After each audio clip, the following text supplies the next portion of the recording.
Kumusta na po kayo, mga kaibigan, mga kapatid? Sana po nasa mabuti tayong kalagayan. Welcome ulit dito sa Comment on Air. Ako po si Cesar Seneta. Muli pong nag-iimbita sa inyo na samahan po ninyo ako. Manood po tayo dito po sa tatalakayin Ulitin ko po, bago ko i-play, si Talibong po ay matino ang isip. Hindi po siya nasisiraan ng ulo. Ito po, panoorin natin. Kung nag-grocery, napahiga na ako, bigla ko nakita ang liwanag. At nakita ko ang mahal na Birhen Maria. Ang mahal na Birhen Maria mismo. At narinig ko, huwag kang mag-alala. Pagalilingin ko si Echan. Kaya, nang narinig ko yan, Ito mo yung mukha niya, bro? Nakita mo yung mukha? Oo. Nakita ko. Narinig ko pa yung guardian angel na nag-introduce sa mahal na Birhen Maria. Oo. So, nakita ko, hindi ko talaga yan makalimutan, pero hindi ako maniniwala yan. Hindi. Ayan mga kapatid, bigla raw nagliwanag at nakita raw niya si Birhen Maria. Nakausap eh. Pagkaisipin nyo, nasisira na ulo ni Talibong. Hindi po. Nakausap raw niya si Birhen Maria eh. Paano malalaman, bro, pala? Bali, bago tayo paano malalaman kung ako mismo na-experience ko ng demon na? Kasi minsan may mga tao hindi alam ito. Okay. Una, ang attack ng demonyo ay ordinary and extraordinary. Sandali lang. Nagtatanong kung paano malalaman na ikaw nga ay pinuposisyon ng demonyo. Ano po? Paano raw malalamang may demonyo ka na? Ay gusto ko lang makatulong dito sa nagtatanong. Kung nanonood po kayo, sa Biblia, ang turo ni Kristo, malalaman mo ang demonyo kung nagsisinungaling ang kausap mo. Ayan po ang demonyo. Ano? Pagka nakita mo yung sumasamba sa Diyos-Diyosan, aba, sa demonyo na yan.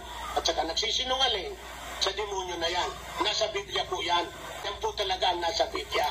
Para malaman mo kung ang kausap mo sa demonyo o ikaw may demonyo na, kung nagsisinungaling ka na, o kung yung kausap mo sinungaling na.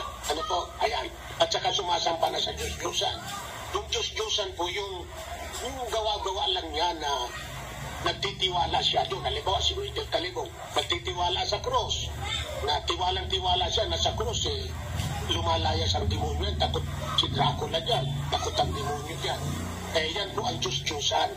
Yung cross po mismo, Diyos-Diyosan yun. Ano? Yung bang pinaparang Diyos nila. Ayan. Hindi po tunay na Diyos. Ano? Ayan po. Tuloy po tayo. Ano? Tutuloy natin, mga kaibigan, para malaman natin ang turo naman ni Talibong. Paano malalaman na ikaw nga ay may demonyo na?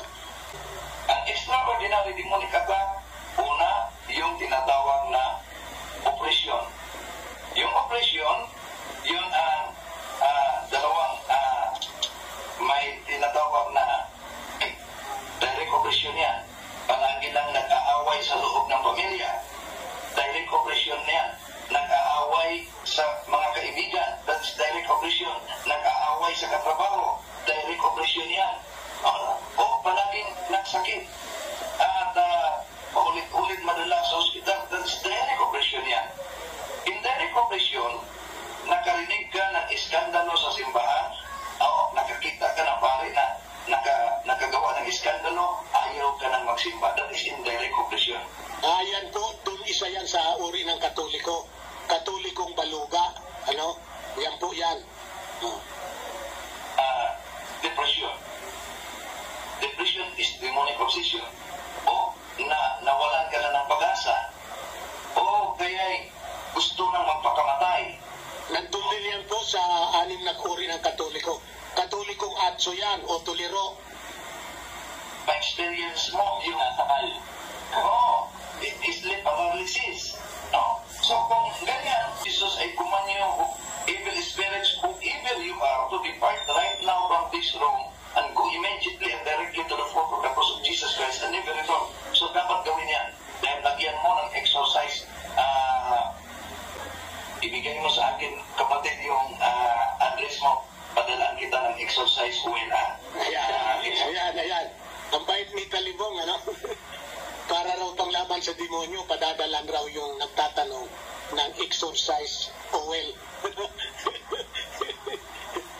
Ipapahit sa para huwag kayong pasukan ng demonyo. Naalala ko tuloy yung sa Bulacan, yung di ba pagka araw ng Sinesa naglalagay sila ng krus dito, abo, di ba? Yung pagka malapit na ang tinatawag nilang mahal na araw, naglalagay sila ng krus sa abo, nasunog po yung ulo. Nasunog po yung noo kasi yung abo nasunog yung ulo nung naglinagyan ng krus, Kaya palagay ko mas mabuti itong oil ni Talibong, hindi masusunog ang krus nyo. At saka mabisa raw ito sa natakot ang demonyo, Tuloy natin Ito tinuturo niya para wag kang managinip ng masama. Kailangan daw pahirang ka ng exorcise oil. At pinangakuan ito. Kayong mga miyembro dyan, dapat humingi kayo kay Talibong yan, exorcise oil. Tuloy natin. Ang mo ng exercise, ibigay mo sa akin, kapatid, yung address mo. Padalaan kita ng exercise oil, sa kalutas. Lagyan mo ng exercise oil yung noo.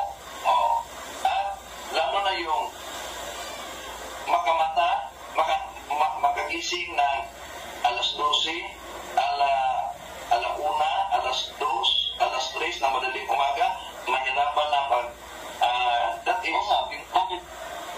Sa pala yun, yung oras na yun ay tinatawag na the devil's hour. Bakit tinatawag yung devil's hour? Dahil ang kadiliman ay sumisimbolo ng demonyo. Dahil ang alas 12 ng hapon, alas 3, yun ang oras na tayo'y iniligtas ng Diyos.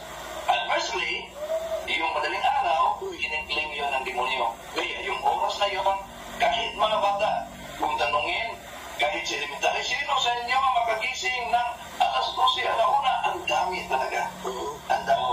So, therefore, the devils are attacking even in the time na natulog tayo. So, obsession. Yung infestation. Teka muna.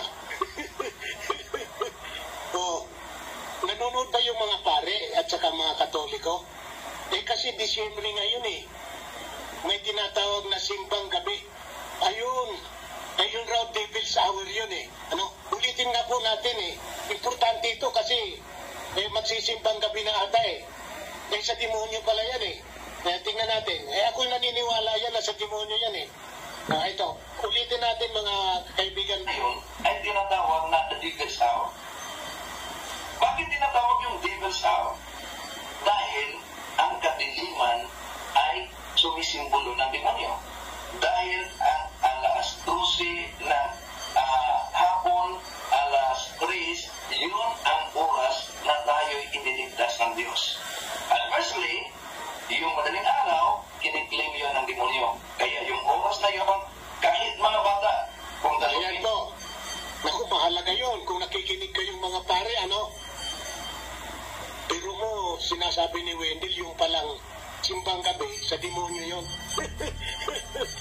Ako naniniwala dyan Kasi yan ang utos ng pare sa mga Katoliko Disyembre pa naman ngayon, napakaganda yung ating natutuhan. Sa demonyo pala yan. Sabi ni Wendell Talibong, Ayan, kaya inuulit-ulit ko para makita nyo, matutuhan natin itong sabi ni Wendell Talibong. Sa demonyo raw yung oras na yun. Devil's hour raw yun. Kaya, babalik ko lang ng kaunti, mga kaibigan. Tuloy natin ituloy. Balik ko lang ng kaunti. Alas 3 na madaling umaga, mahirapan na that is, bakit? Sa pala yun, oras na yun, yung oras na yun, ay tinatawag na the devil's hour. Ayan, mga kaibigan. Tinatawag yung devil's hour. Ayan, mga kaibigan. Naku, huwag kayong magsisimbang gabi. Devil's hour daw yan. Kayong mga pare na nag-uutos sa mga Katoliko magsimbang gabi, bakit naman gabi nyo pinasisimba yung mga Katoliko? Pag Disyembre, devil's hour daw yan. Sabi ni Wendell Talibong, oras raw ng mga demonyo yan. Sapagkat ang dilim raw, sa demonyo yan. Eh bakit naman inuutos nyo magsimbang gabi? Ako tuloy naniniwala na ang mga pare ay sugo ni Satanas. Eh bakit?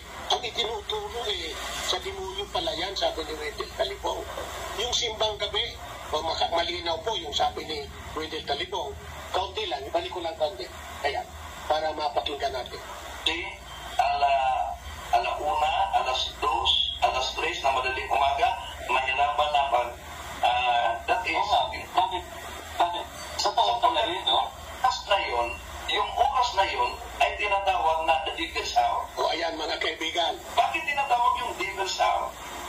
Dahil ang kadiliman ay sumisimbolo ng demonyo. Dahil ang alas 12 ng hapon, alas 3, yun ang... Ayan, kita nyo na talagang devil's out daw yun. Sa demonyo yan. Mga Katoliko, naku, pag nagsimba pala kayo ng gabi, parang sinisimbahan nyo na si Satanas. Alam nyo po, ang simba dapat samba yan nawili lang yung mga Katoliko. Kasi yung mga Kastila noon, manatsimba kayo, pero samba po yan Salitang yan Alam mo naman ang mga pare, mga Katoliko, kung ano-ano yung mga tawag, simba. Ayan, samba po yan. Malinaw po yan palang ipinag-uutos ng mga pare na magsimbang gabi.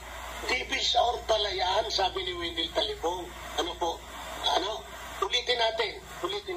Ulitin natin, mga kaibigan. Lalo na yung makagising na alas 12, alauna, alas 2, alas 3 na madaling umaga.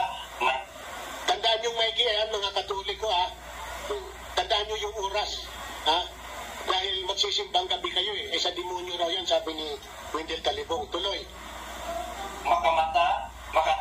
Makagising na... Magising, hindi makamata. Wendell Talibong. Magising, hindi makamata. Ayan, tuloy. Bakit? Sa taon pala rin, no? Na yun, yung oras na yun ay tinatawag na the devil's hour. Ayan, mga kaibigan, the devil's hour daw yun Ulitin natin. Inuulit-ulit ko po yan para huwag naman kayong magising ng alas 12, alauna, alas 2, alas 3 na madaling umaga, mahirapan na pag that is... Bakit? Sa taon pala rin, no? Na yun, yung oras na yun ay tinatawag na the devil's hour. Ayan, nakita nyo na. Bakit tinatawag yung devil's hour? Ayan, nakita nyo na. Dahil ang kadiliman ay sumisimbolo ng demonyo. Dahil ang alas 12 ng hapon. Ulitin natin kasi mahalaga po ito kasi magsisimbang gabi kayo Sabi ni Wendell Talibong devil's hour daw yan, sa demonyo yan bihira ito si Talibong At least may natutuhan tayo. Kayong mga Katoliko lalo na po kayong Katolikong bangaw. Tandaan nyo yan. Sabi na ang idolo ninyo, sa demonyo yung nagsisimbang gabi. Kasi yan daw dilim, Satanas yan. Oo. Bakit naman ito mga pare, kung sa Diyos ito, bakit naman pinasisimba kayo ng gabi? Sa demonyo pala yan. Hindi ako may sabi niya si Talibong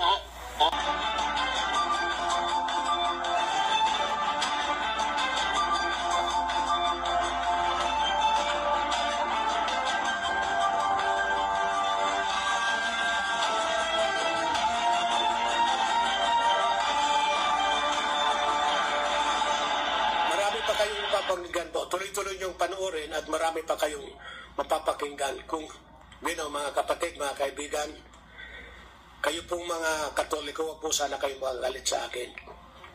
Ako po ay hindi naninira. Prangka lang po. Kailangan pong prangkay na ito sa Talibong baka sakaling magbago. Muli, mga kaibigan kong Katoliko, mga taga-angan ni Talibong, sana po ay makumbinsi po tayo na makinig sa iglesia. Magpapatuloy pa ba kayong makikinig dyan sa lahi ng demonyo? Di yata't dipensor ninyo lahi ng demonyo. Bueno, wag po ninyong paniwalaan si Wendell Talibong. Kinukutungan lang no kayo. Ginagatasan lang po kayo. Patuloy po ang pagsisinungaling at sa kanyang pagsisinungaling ay nangungutong, ay kinukutungan kayo. Huwag kayong pumayag po nun. Ni hindi marunong magsisi, ni hindi marunong humingi ng tawad. Dapat sana isasauli ang abulo sa inyo. Kasi marami nang napatunayan na sinungaling to. Hindi totoo lahat, linuloko kayo. Dapat humingi ito sa inyong tawad, pero tahimik siya. Parang walang narinig, parang walang napanood. Wendell Talibong, maya ka naman. Bueno mga kapatid, hindi ko na pagkahabain. Muli ay inaanyayahan ko po kayong samahan ako sapat na ipanalangin natin ang ating tagapamahalang pangkalahatan, si kapatid na Eduardo V. Manalo, na sana po patuloy siyang patnubayan po, panatiliin ang kalusugan, kapangyarihan at karunungan, alang-alang po sa ikaliligtas ng buong Iglesia ni Cristo sa buong mundo. Ako po muli si kapatid na Cesar Sineta, muli pong bumabati sa inyo ng banal na halik. Maraming salamat po.